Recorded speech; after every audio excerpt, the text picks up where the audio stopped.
Most people know of the murals in the Denver airport. However, few people know of the murals at the Bank of America corporate office. These murals are of the same nature, apocalyptic. The murals that are housed in the corporate office of Bank of America in Charlotte, North Carolina, were painted in 2010. The murals were painted by Benjamin Long. Benjamin Long was born in 1945, so he followed in his famous father's footsteps. He went to the University of North Carolina at Chapel Hill.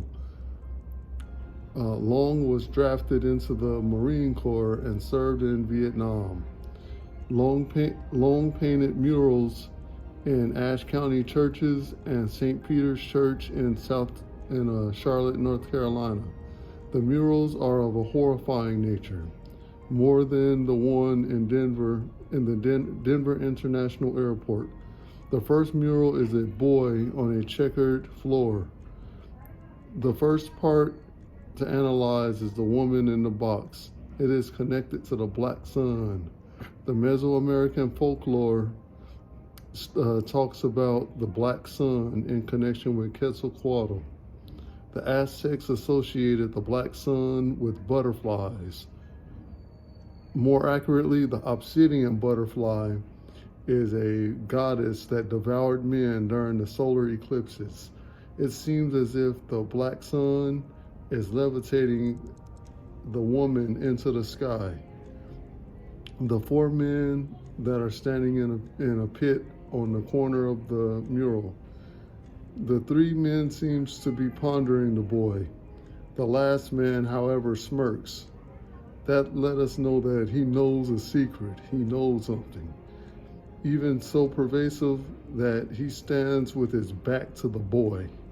The boy stands on a red and black checkered floor. The checkered floor is symbolic of an interdimensional portal. The red symbolizes the blood that is necessary to open the portal. The white is used as a protective charm. The pyramid is also is a portal, along with a version of Jacob's ladder on the side. The first stage of the opus magnum is a black sun, which is a black mirror. The burning bush is a reference to Moses. The boy has one eye covered, which is a reference to the Dajjal. That's going to come at the end out of a portal. I believe the red rectangle is a symbol of blood, as in the boy's blood is the key to opening the various portals. The next mural is a chaotic scene. The people seem to be running around panicking as a result of the flaming naked people falling from the sky. The nets may be there to catch the falling people as they fall to the ground. The people seem to be running around in a panic. It looks like the military will be sent out to help get the people calm down. This mural seems to be of a religious nature also. The man next to the soldier resembles what we understand as Jesus on a cross. The man in the building looks like his arms is out like it's like a cross. The building looked like a destroyed church. It's like he is worshiping the flying naked people falling from the sky. He is turned away from both the man on the cross and the nun in the corner. The last mural is a group of men with shovels. It looks like a cleanup scene from the second mural. The bodies has to be buried. The shovels are shaped in a way like they may also be arrowheads. The man on the top is looking over a hill. The hill has a gigantic man buried in it. The man is of a gigantic size. This is the obvious interpretation.